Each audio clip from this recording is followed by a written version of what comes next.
আসসালামু আলাইকুম। খবর পড়ছি আমি ওয়াহিদুজ্জামান আকাশ।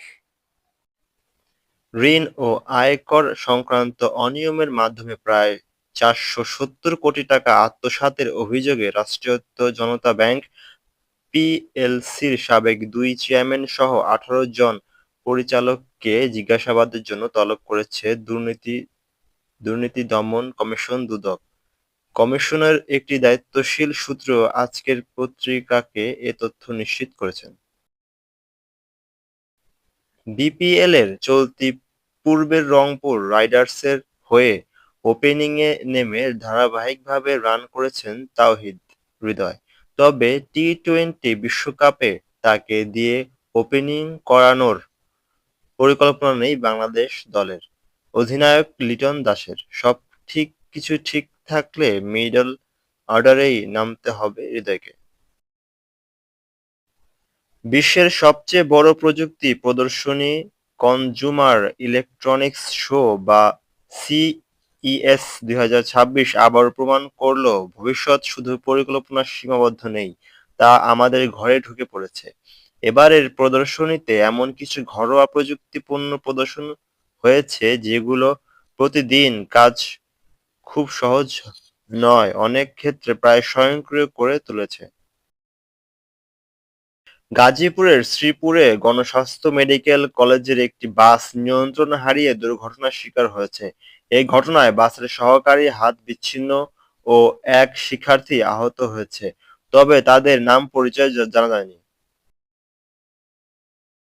পরিবেশ, বন ও জলবায়ু পরিবর্তন এবং তথ্য সম্প্রচার মন্ত্রণালয় উপদেষ্টা সৈয়দা রেজওয়ানা হাসান বলেছেন, দেশের উত্তরাঞ্চলের মানুষের দীর্ঘদিনের প্রত্যাশিত তিস্তা মহাপরিকল্পনা একটি বাস্তবায়নের জন্য এখন চীনের সম্মতির অপেক্ষা। ইতোমধ্যে পরিকল্পনাটি বাস্তবায়নের জন্য প্রয়োজনীয় সব নথিপত্র চীনের কাছে পাঠানো হয়েছে।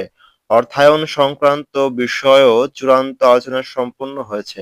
বর্তমানে চীনের সরকার একটি বিশেষজ্ঞ দল পরিকল্পনাটি যাচাই-বাছাই করছে। তাদের সম্মতি পেলেই তিস্তা মহাপরিকল্পনার কাজ শুরু হবে।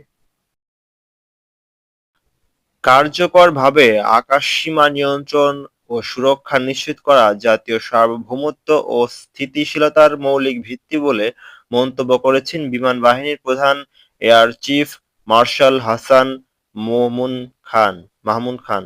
তিনি বলেন, পরিবর্তনশীল কৌশলগত পরিবেশে বাংলাদেশ সার্বভৌমত্ব, জাতীয় নিরাপত্তা এবং দীর্ঘমেয়াদী উন্নয়নের স্বার্থ রক্ষার বিমান ও মহাকাশ উভয় ক্ষেত্রেই সম্পর্কে একটি সম্মিলিত ও সুস্পষ্ট ধারণা গড়ে তোলা আবশ্যক।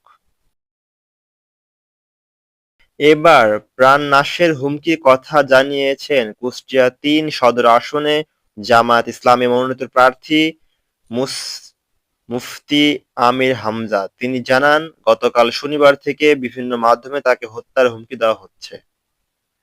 আজ রোববার সামাজিক যোগাযোগ মাধ্যমে দেওয়া এক পোস্টে এই হুমকির কথা জানান বক্তব্য আমির হামজা। স্বাস্থ্য উপদেষ্টা নূরজাহান বেগম বলেছেন, সুন্দর সমাজ চাইলে, নতুন প্রজন্মের সুরক্ষা ও সুন্দর ভবিষ্যৎ চাইলে সংস্কার পক্ষে থাকতে হবে।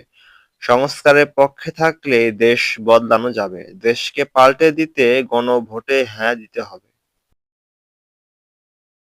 রাজধানীর উত্তরায় নিরাপত্তা কর্মী মাহবুবুল আলমের কাছ থেকে ছিনতাই হয়েছে শটগানটি শেরেবাংলা নগর থেকে উদ্ধার করেছে র্যাব গতকাল শনিবার ১৭ জানুয়ারি দিবাগত রাত পৌনে ২টার দিকে শেরেবাংলা নগরের শ্যামলী কল্যাণ সমিতি এলাকায় একটি বাসা থেকে উদ্ধার করা হয়।